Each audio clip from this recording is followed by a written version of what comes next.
For those of you that don't know, Christina and I are going to be moving to Virginia Beach to plant a church, and we'll be finished here in the middle of March. And so this I'm starting is my last series. You're like, a 3-month series? No.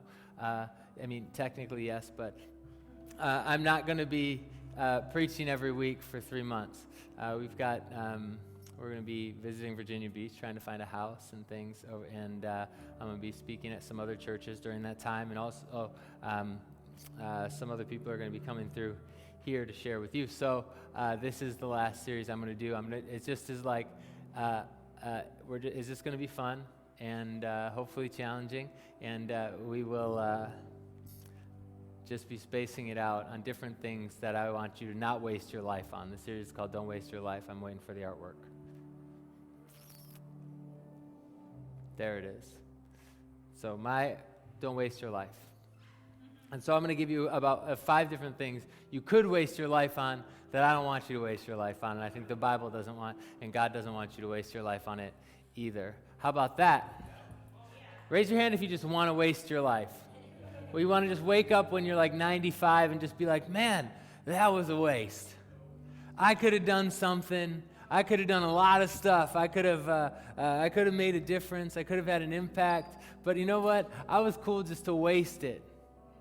And I'm just really glad that I just wasted my life. Nobody? All right. Well, I know some people. I was just checking if any. Just kidding. So we don't want to waste our lives. I think one of the things that's deepest in us is a desire to like make an impact, a desire to like leave a legacy, and a desire to matter. I think we all want that. At least I hope we all want that. If you don't want that, I want that for you. That you could look back at your life, even in a year from now, and as we're rolling in 2017, you could look back at 2016 and be like, you know what? I didn't waste that. I made a difference in some people's lives. I made some changes in my life that made me better, and that as we look back over the time we spend on this planet, as short as it is, that we wouldn't be considered that it was wasted, but we would have had made an impact. We would have changed things, and we would have, been successful in that idea of the making a difference. And I think we all want that, and I think you should want that. I think it's something God has put in us, in our hearts, that we like you can't escape this. You can't get away from this. Like, you want to make a difference. And you can quiet that, and I think a lot of people do. And in these 5 things that we're going to talk about over the next 3 months, that there's ways you can get into other things. You can just kind of like stop desiring that. But if you just stop for a moment, and you're just like, I want to make a difference. And you're called to, and I believe that God has a plan for you in your life for you to make a difference. It's not just something God is like putting you to desire to do, but it's something He's like giving you the tools, and you are specifically created. You've got like the right talents, the right gifts. He's put you in the right people's lives that you can go and make a difference. That at the end of this year, you don't look back and just be like, I don't know. Or at the end of your life, you look back and you're like, I just kind of like existed. But you're not like only called to receive help. You're called to give help. It is more blessed, Jesus said, to give than receive. And that goes with everything in our lives, from our finances to even the way we interact with people. It's better to give emotionally than receive. It's better to give of your heart, and it's better to give in acts of service than to receive, because it's better for you. And at the end of the day, you'll feel more satisfied in your life when you're making a difference than you will if you're just receiving all the time. Right? So that's what this is about. We don't want to waste our lives. We want to go for it. So I have a story as I introduce this week's way to waste your life.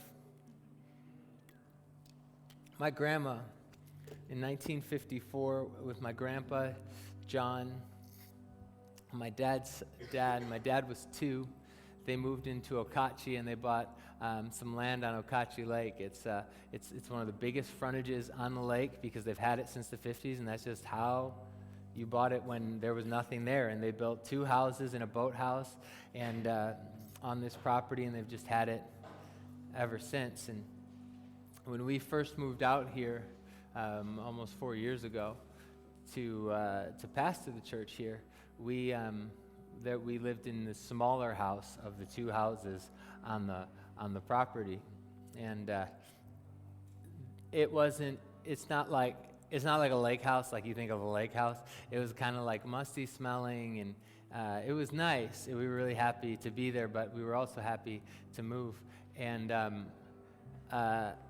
on the property there, we had a dog, and he would always go get into this pond.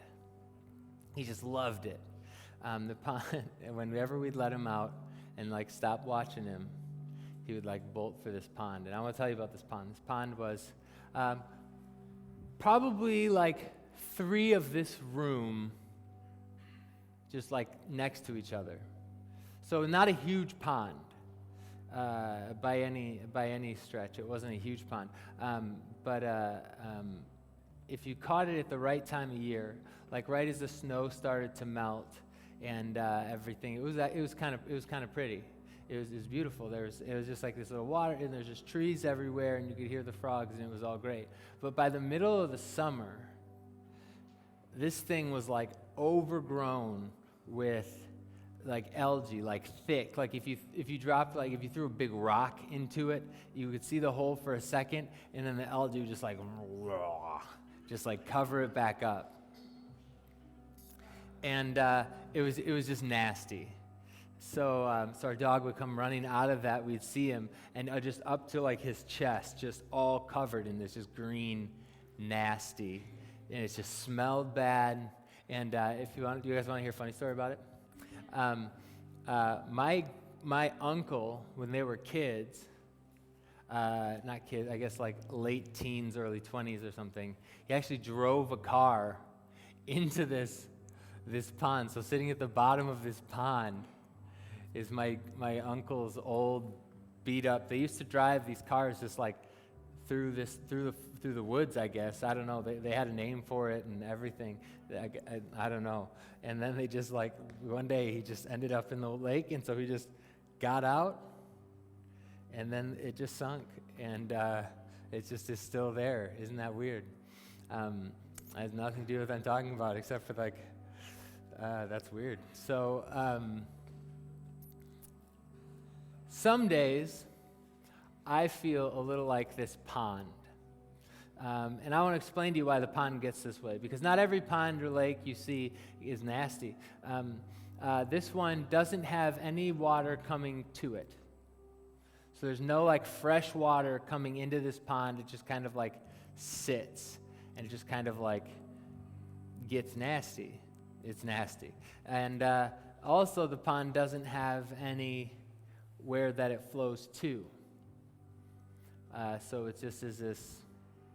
So whatever's in there just kind of stays in there and gets nasty. I don't know what else to say about it, but it's gross.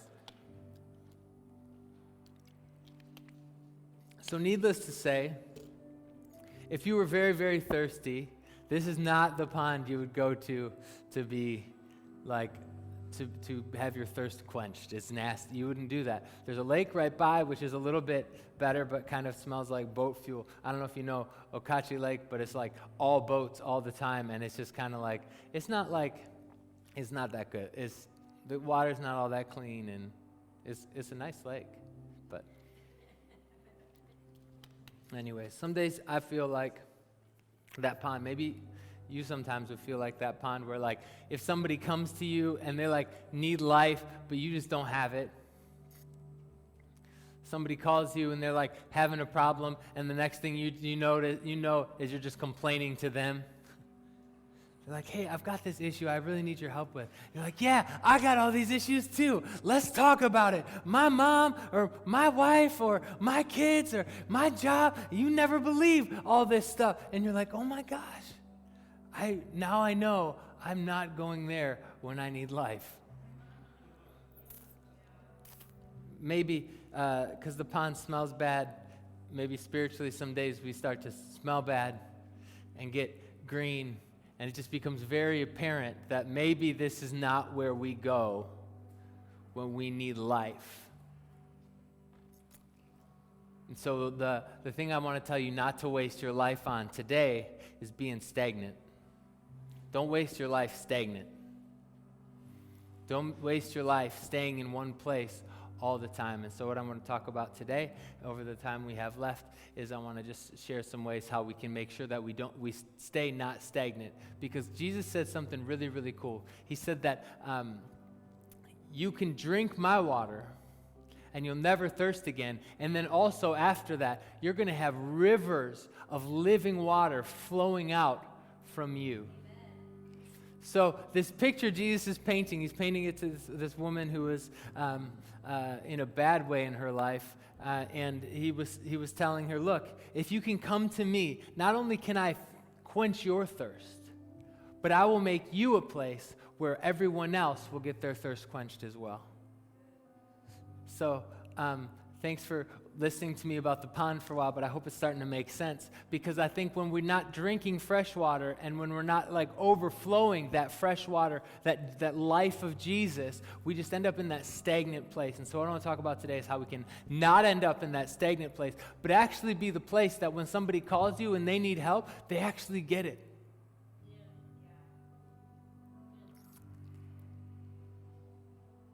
Amen. Sweet, huh? All right, I have a Bible verse, but I'm not quite there yet. I think Jesus walked around with this water pouring out of him. Just everywhere he went. As I think about his life and I think about all the different people that were drawn to him and all the different ways, he had Pharisees, people he just openly criticized, kind of a lot, would just come up to him and be like, Jesus, in the middle of the night, the guy named Nicodemus comes up to him and says, so nobody can see him, like, hey, how do I inherit eternal life?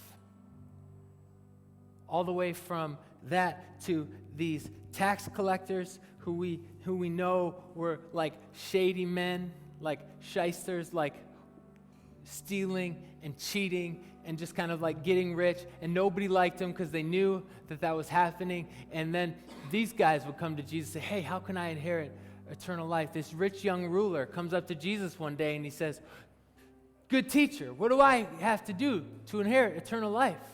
And he said that like there's all these children that would just flock to Jesus. You see, all people, when they saw him, all kinds of people, as they saw him, would just be drawn to Jesus. And I don't think any smelly pond kind of people are going to have that kind of a situation in their life where people are just drawn to them. People wanted to get to Jesus so bad because they knew he had life in him. That one guy had his 4 friends actually dug through a roof and lowered him right in the middle because there was no other way they were going to get through the crowds.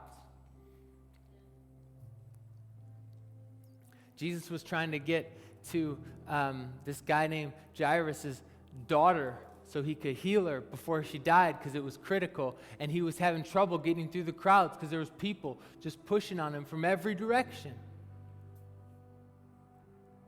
I think sometimes, this is an aside, but I think sometimes we forget this is who Jesus is.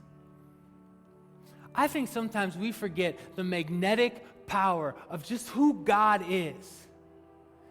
And so as we go around and we're getting ready to share Jesus with somebody, we're like, I'm about to tell them something they don't want. I'm about to introduce them to somebody who's not that good for them, and that I know that they're resisting, and they have all these ideas, and they're not going to like him, and he's just going to be strict, and he's kind of mean. And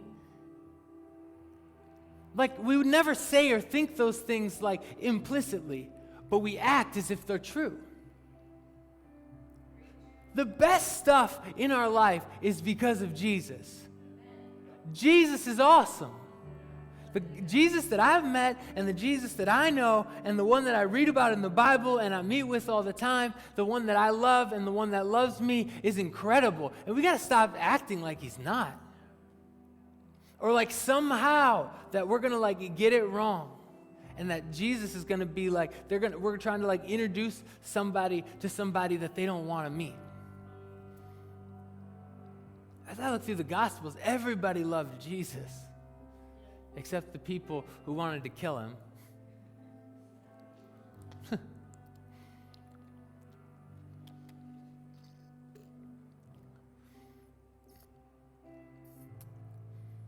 I want to be like that. And I think that's what Jesus was promising when he said rivers of living water will flow out of you, is that you could be a source. I think a lot of us are just trying to make it some days. Like, I'm just trying to make it.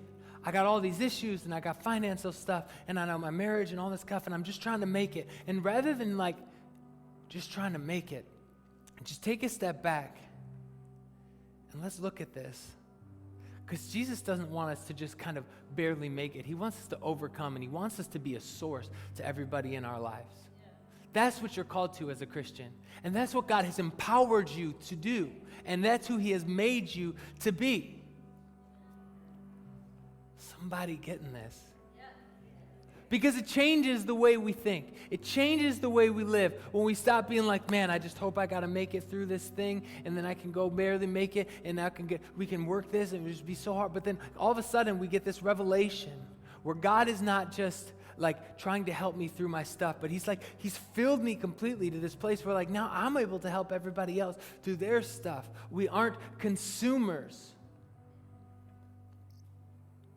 Primarily, we're givers. We bring life. We share the gospel. We share the good news. We share the life that Christ has given to us. We share with other people. We're the light of the world. That's good news. Amen.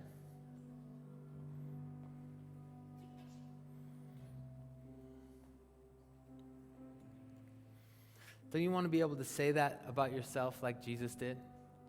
Like, don't you want, as people look at your life, to be like, man, people are just drawn to him. People are just drawn to her. Man, I don't agree with all the Jesus stuff that he's always on about, but I like to be around him. And I may not, and you see it? See what I'm saying? This is what we want. And here's my big point today, the big point. When life flows from us, lives change around us. When life flows from us, lives change around us. How's that for an intro? God, we ask that today, as we continue to look at this, in your word, you would give us grace to understand, and then just help us to even have vision today for what you would have our lives look like.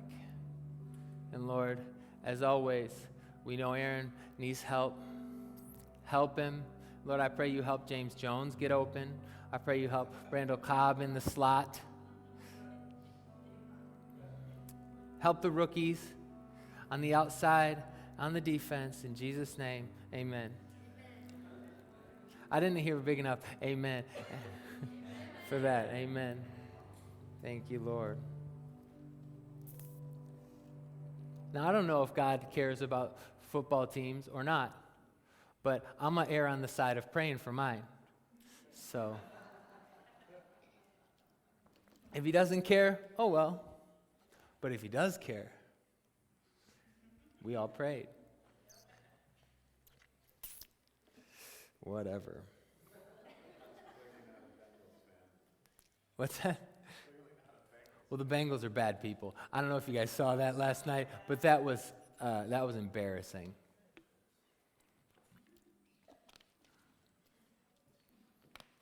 Anyways, that was also one of the craziest ends to any football game I've ever seen. Insane. I'm not going to tell you about it, though I really, really want to. 2 steps. You have 2 steps to saying not to keep from becoming stagnant. It's just 2. The first is you need something coming in. This is also true of the Dead Sea. The second part is true of the Dead Sea. They call it the Dead Sea because not much lives there because it's so high in salt content, but it doesn't have any outflow, which is point number 2. So it's got no place for its water to go, so it just basically pools up, it gets very salty, and everything floats. And that's a thing too. Here we go, ready? First, stay connected to the source. If we want life to flow from us, we have to have life in us. If we want life to flow from us, we have to have life in us.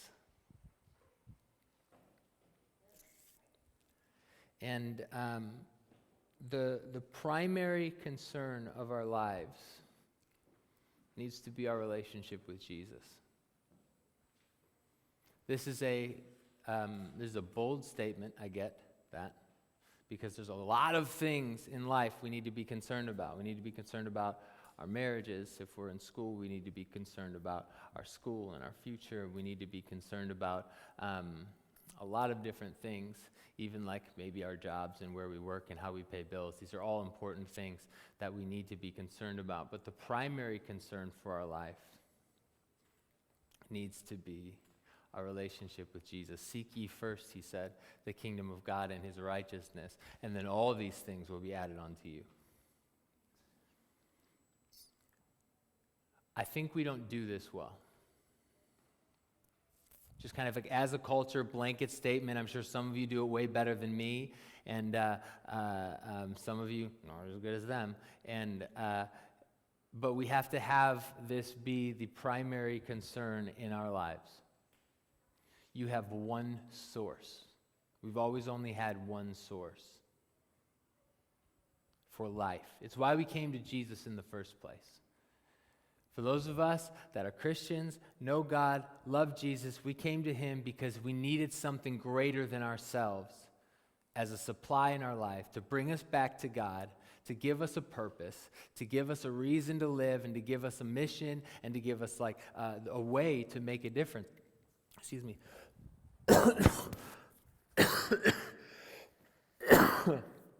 I'll tickle. I don't know how to get away from the microphone. It's connected to my face. But we came to him because he was the source we needed. But then we've come to him, and we start to then be like, thanks for that, now I got this. And that's not super helpful for us, because he was our source, he is our source, it will always be our source. He's the thing that gives us meaning, purpose. He's the thing that gives us like revelation. He's the thing that makes our heart come alive. Jesus is everything to us. But we trade in little ways, piece by piece, as life gets busy, that relationship with Jesus.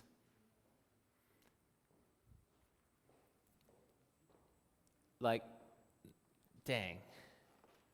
I'm not saying that like your marriage isn't important, or your kids and their school and their stuff isn't important, your job isn't important. They're all important, but it's just not preeminent. It's not the most important thing. I promise you that as your relationship with Jesus gets better, your marriage will get better.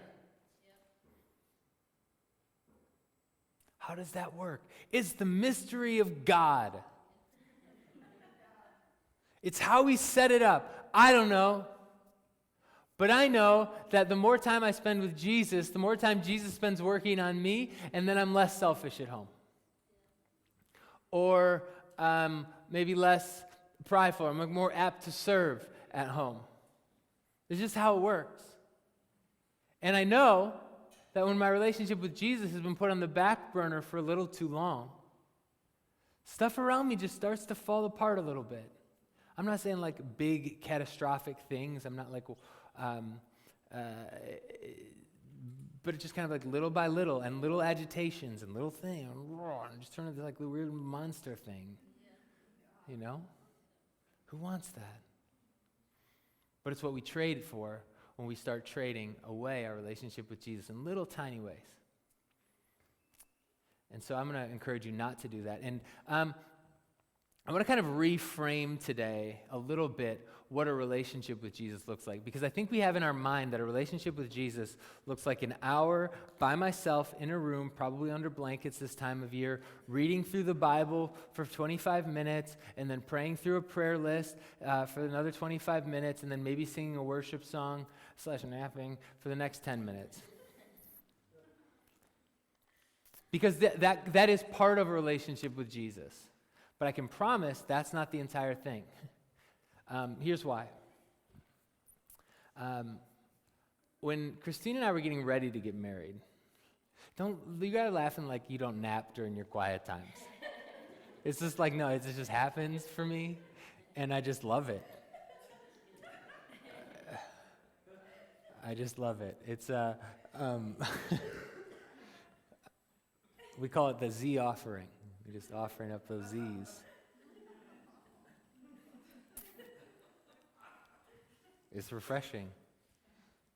Just get a little of that quiet time music. You call it soaking. Some people call it soaking. I just call it napping. Just wow. Like, is he serious? He just sleeps through his quiet time? Well, not the whole thing. All right. Uncomfortable. Here's why. Okay, so when Christine and I first started dating, we spent a lot of time just hanging out. Like, we'd go to a coffee shop, and we'd sit there and we'd just talk for a long time. And we learned a lot about each other's history and a lot about what we thought about current events.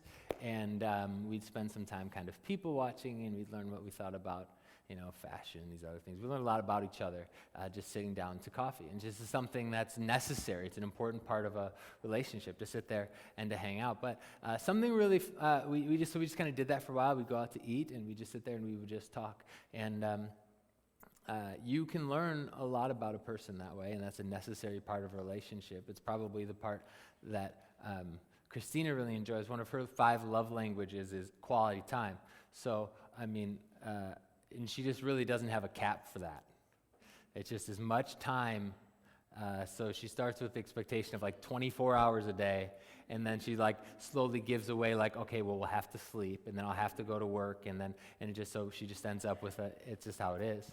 And I've learned to love that about her, because I've also learned that quality time for Christina doesn't just mean like face-to-face talking time. It can mean time like she's laying next to me reading a book while I'm playing video games or something.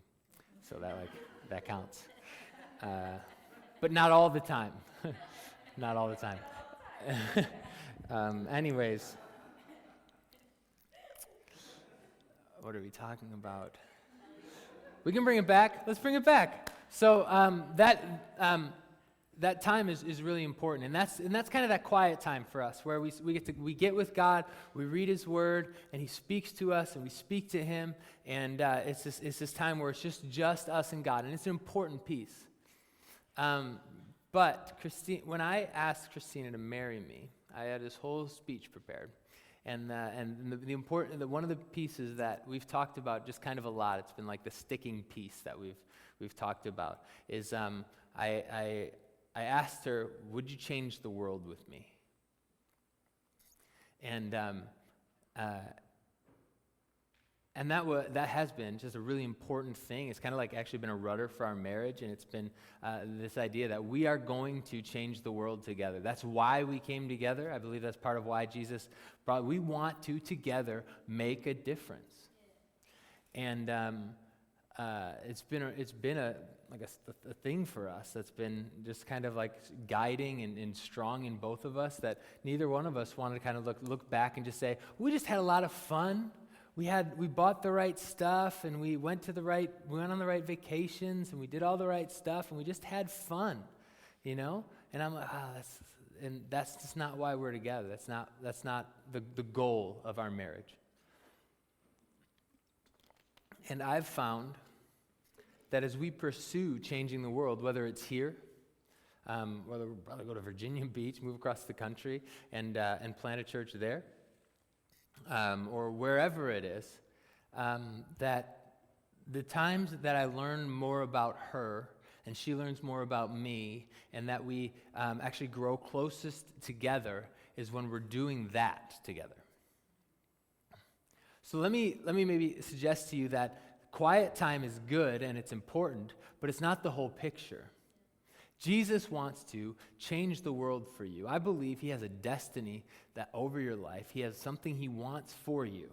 He has given you talents and gifts, and he's put you in a place, and he wants to build you into a person and a thing that is like moving and changing the world for his glory with him.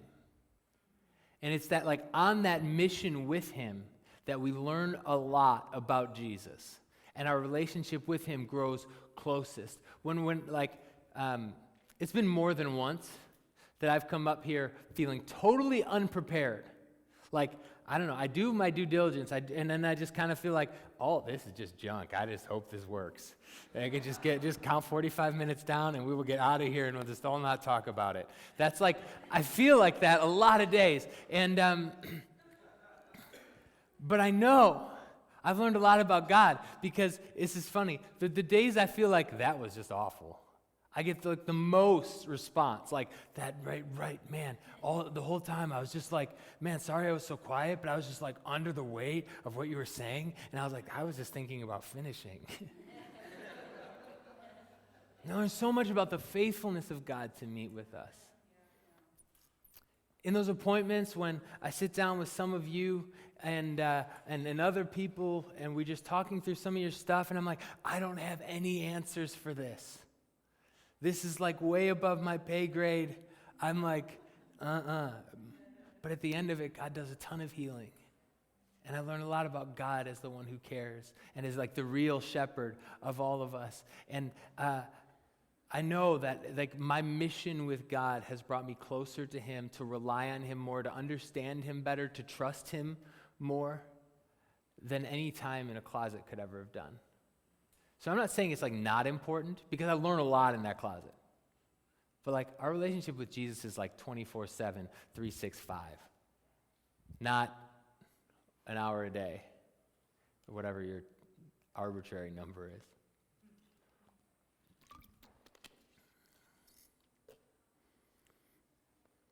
So what are we doing every day to make sure that we're connected to Jesus? My suggestion is to just remind yourself, however you can make this happen, to just pray during the day all the time. So this is my plan. This is what I do. I get in the car, and I'm just like, I'm going to pray right now. And so I just pray for 5 minutes. And I do this kind of through the day as much as I can. I spend most of my shower. I start praying, and then I start preaching. I preach to myself in the shower. It's just what I do. And I just, let's move this 1 hour time block. This is our relationship with Jesus, and if we did it, we're good, to the whole day and the whole time. And we'll begin to see Jesus working through our entire lives, and not just from that little vantage point. And that's what I really want us to do, is to break our Christianity out from this sort of like set of religious things that we do. And not like it's, not that like a quiet time is religious. It just isn't like the whole picture. I want us, our whole lives to reflect the life of Jesus. I want us to be drinking constantly. You can't go that long. You can't go like a whole day without drinking water and then wake up the next morning just to drink for an hour. And you know what I mean? It's like we got to be constantly connected to the supply.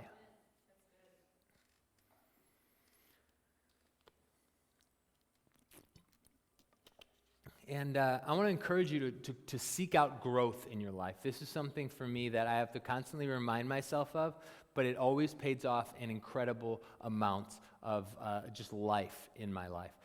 So I'd encourage you to start listening to sermons, as many as you can. Find good books on leadership, books on Jesus, books on just like growing yourself, and read them. Just set your heart, I'm just going to sit here and read this. I know this is kind of boring maybe for some of you. Some of you are like, yeah, books, that's my thing. I'm a bookworm. And that's like, I read anything. Some of you are like, I haven't read a book since 7th grade. And if you're wondering how you get through high school without reading any books, I have some tips for you, because you should do that. You should read what your teacher asked you to read. You're welcome. about faith. Listen to messages about the Bible. Listen to TED Talks. Listen to all the stuff you can to begin to grow yourself, and do it alongside of Jesus, and you'll begin to see and hear things from him in an incredible way. Really, it's incredible. And so if you're not doing that like due diligence to like grow yourself, to like actively pour into yourself as a human being, as a lover of God, you're gonna like continually feel like, I'm just kind of stagnant, I'm just kind of stuck. It's because you're not growing, you don't have enough coming in. And I honestly believe that. It's kind of like old school maybe, but it's super important for you. Find a book, read it. Then look at all the people. If you liked it, look at all the people who did the on the back cover, all the endorsements, and then read one of their books, and just go for it. And if you want a list of good books, and Brian's got a list of great books. I have a cupboard. I have a lot of books I haven't read, so I could tell you that this one looks good. I could tell you the books that look good. No, I do have books for you as well if you want them. Okay, let's finally read some Bible. Luke 8. When I read this week, I was like, what? So pay attention to how you hear. So say how you hear. This is Jesus talking. Those who listen to my teaching, more understanding will be given. But for those who are not listening, even what they think they understand will be taken away from them. So what Jesus is saying is like, I'm teaching you. Be careful that as you're listening to me, you're applying and you're learning, and I'll give you more. But if you're hearing my words and they're just like running off you like water on a duck, I'm going to take what you've got for understanding. I'm going to confuse the things you thought you had settled.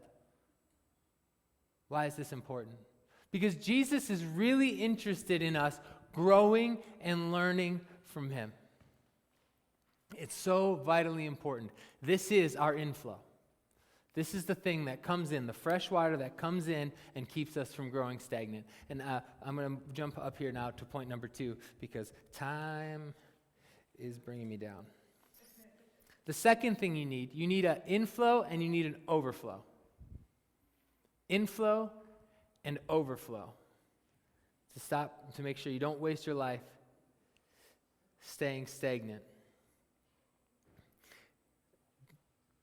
If we want to make a difference, we have to make a difference. If we want to make a difference, we have to make a difference. I think a lot of us have great desires for things we want to do, and even some of us understand what God's calling us into and where he wants our hearts to be and all those things. But the issue is we don't never do it. God has incredible things for us, but we're like waiting for an opportunity that looks like the opportunity that we want rather than the one that God provided. I promise you right now, as you think about your destiny and the things God has called you to, you have an inkling of that direction. Some of you like, I'm a teacher. I should be teaching the word. Some of you like, I'm just a shepherd. I'm just a pastor. I just like to listen to people, and I just like to hug them, and I just like to pray for them. And some of you like, I'm just here to serve. I'm just going to serve whatever I can serve. And there's a lot of different spiritual gifts and a lot of different places we know our destiny can lie. But so often, the opportunities that we've been given by God, put in our lap, don't look like the ones we want. So we're like, well, I'm going to wait for the one I want. And that's just not that helpful. So because then we're never going to make a difference, because in order to make a difference, you have to make a difference. So my suggestion to you is to find whatever, just like swallow it and just go for it. Like whatever God's put in front of you, just do those things. Be like, I need to be a teacher of the Bible. Okay, go to a C group and just share what's on your heart. You're like, I just want to pastor people. Okay, you know what? It is an incredible responsibility to be like in someone's life and to pastor them. Why don't you go to a C group? And then you can pray for people, and you can begin to listen to them, and you can share your heart with them. Oh, Yeah, see, that's maybe not the grand thing. Maybe you're like, I want to be a teacher. So you're like expecting me to give you a call some Sunday. Just be like, hey, would you come teach our church? Because this is my calling right now. And this is where God has stuck me. And this is what I'm doing.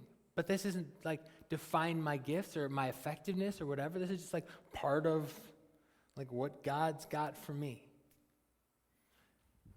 And what God's got for you is equally effective. Maybe more, probably more effective. This whole situation, this thing we do on Sundays, it's good. It's really good. But it's not the most effective way of leading. Your leadership will be most effective in small groups, in the people that you contact day to day as you begin to like share your heart and your life and your love with them. This is not the most productive teaching I do, not the most productive counsel, whatever. This is important, and I mean, obviously I believe in it. We do it every single week. I spend a lot of my time preparing for this. This is like obviously an important thing, but I get way more accomplished in the lives of people when we sit down at coffee and we could talk it through. And so my suggestion to you is to kind of throw out well, God wants me to be an apostle of all the nations, or God wants me to be the prophet to all these people, and just start to like use your gifts. And as you use your gifts, God will make a way for you. The Bible says that your gifts will make a way for you even. But God has put things in your life, steps towards what he wants you to do. And it's not like these steps are like an means to an end. These steps are just as important as the end. Everything we do, every little obedience, everything we do counts to God and it matters to people. And what you're not doing now, because it doesn't look like you want it to look, is actually robbing people of what you have for them, and robbing glory from God and what he can do through you.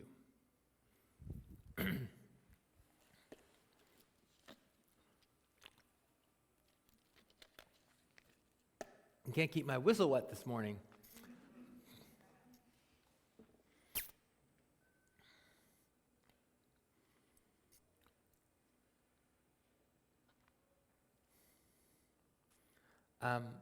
I like C groups for a lot of reasons, and I think you should be involved in one for all those reasons. One, because you have something to give, and two, because you have needs. And in that place, there's other people around us who are desiring to grow, who want what you have, who need your hand, who need your heart, and there's also people that can offer those things to you.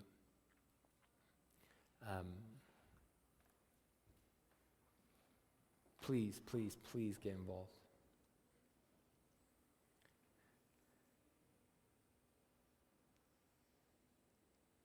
Keeping a consistent inflow and outflow will keep us from wasting our lives in the slime. When we stop either of these things, we get slimy. Like the pond gets slimy, your life and your heart can get a little slimy. We focus on ourselves and the things that didn't go our way. Some things are really hard to deal with in other people, for all of us. Like maybe close to the top of that list is somebody who's always focused on their stuff that didn't go their way. And so you call them and you're talking, and all of a sudden you just hear about the 9 things that happened that day that didn't go their way. But I can just promise all of you that stuff doesn't go your way. This is life. You're a human. And there's other humans who want stuff to go their way.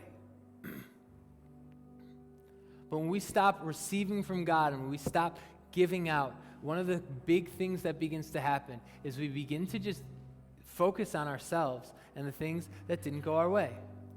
It's like, suck it up, Cupcake. Join the rest of us over here in land of life isn't fair. I didn't win the Powerball either. They said nobody won. Did you know that? They said nobody won. It's going to be over 1 billion. 1.3, they're saying. What is that? That's stupid. Anyways, we start to complain about the things that didn't go our way, and we start to gossip about the people who made it not go our way, and we get in this really weird, slimy spot. And I'm thinking about adopting this language into my life with the people that, with the people that are close to me, including my wife, and just telling her, you know what, I'm feeling a little slimy today. I'm sorry for being a little slimy today.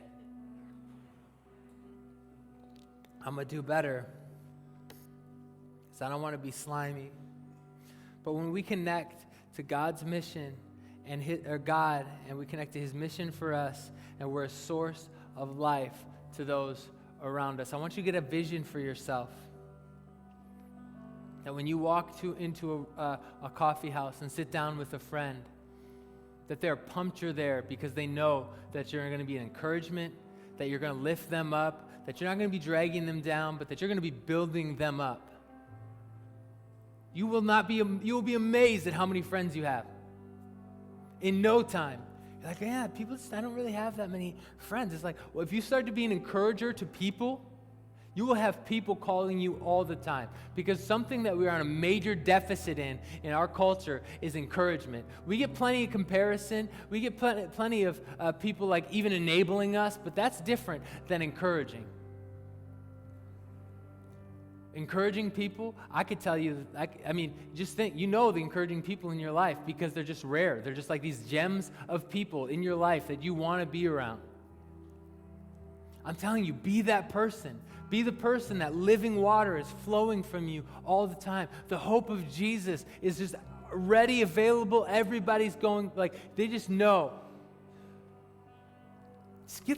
I just imagine just happy Jesus just walking down the streets as people coming by. He's just healing them, and then he's giving them words of destiny, telling them how he loves them and how God's changing them.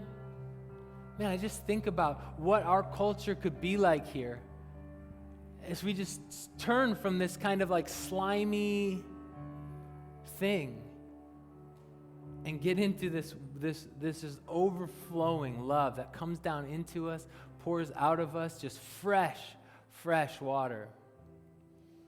That sounds good to me, huh? You guys stand, we'll pray with you guys. Lord, I'm so grateful that you fill our lives with joy. So grateful that you fill our lives with love and your heart. So grateful that you fill us with living water. So Lord, this morning, we're drinking deep. We're drinking deep of your life in us. And God, I pray that you would help us to understand the way to overflow.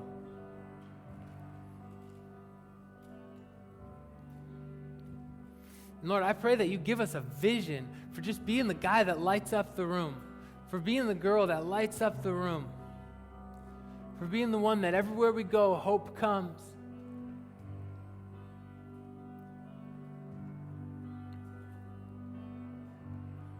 For being the one that every word out of our mouths is encouraging, it just builds people, that your life comes through us all the time, that your message of hope, of reconciliation, of love is coming through us all the time, that God, we don't turn our Christian switch off. Lord, I pray that your life would be in and through us all the time. In Jesus' name, amen.